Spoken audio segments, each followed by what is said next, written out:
Cheers, guys. Epix911, welcome to the Elitist Geek. VR news for July 6th, 2016. Just a couple items I want to get into first. It's going to be a shorter video because I really want to get to the gaming and the benchmark content. Some really good points brought up in the last video. Lots of good discussions going around in the comments, which is awesome. And a really good point brought up by You Making Me Fit. Don't you love those names when you say them out loud? Some of them may. Well, the ones that are work safe anyways, right? The other ones you can get a kick out of alone. But anyways, he, had a real good counterpoint to my exclusivity argument and basically stated that, look, by your own admission, there's going to be initially a really small market. Well, exclusivity may mean a lifeline for a smaller indie company in the face of that small market size, right? And absolutely, completely agree with that. And that's a good example. And you know what? With a lot of things, there's always exceptions, right? There's exceptions to everything. My early access rant doesn't mean that I don't support early access. There was just a game, House of the Dying Sun. Anyways, space game, got it, early access. But it's freaking complete. They've got experience, case in point. There's always exceptions, right?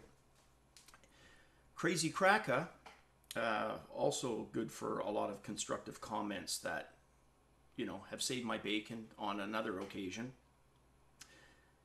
You could tell, I was going back and forth with him. We were looking at elite settings, and you could tell it was bothering him that I was getting such a low frame rate on my 1080, especially with my new PC.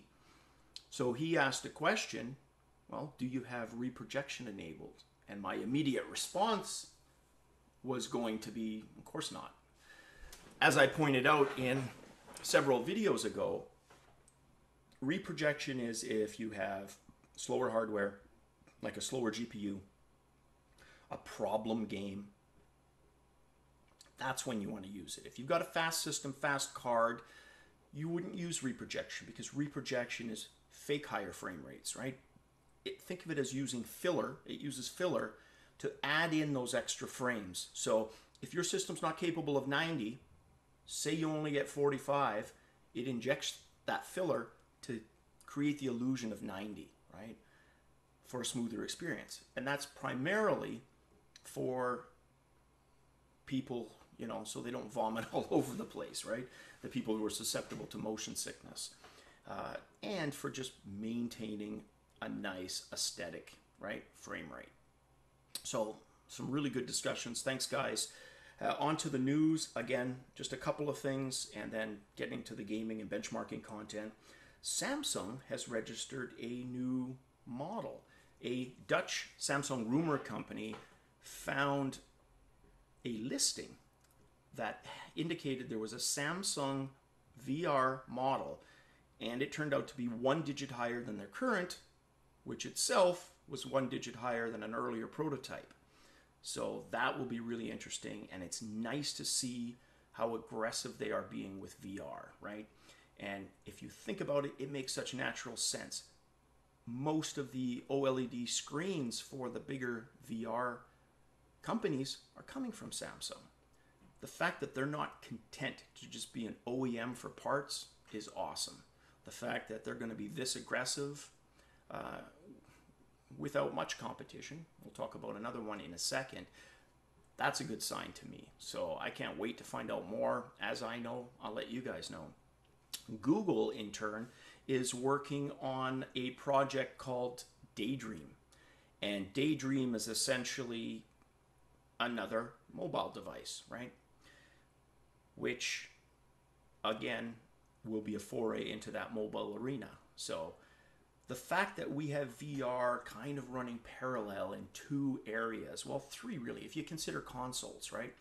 Although that line between consoles and PCs is blurring, and never in my life has it been as blurry as it is now, where essentially the Xbox One and the PS4 are PCs in a case, right? I mean, essentially, that's what they are.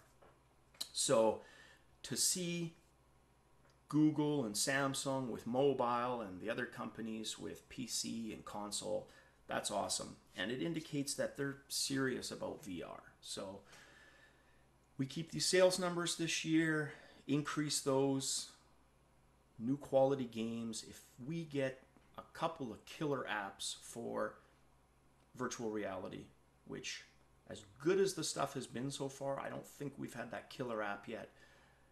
That's what we're waiting for, and I'm hopeful that we see that within the next year, possibly year and a half. Can't wait. I will be there every step of the way. Hopefully you guys will as well. As always, cheers.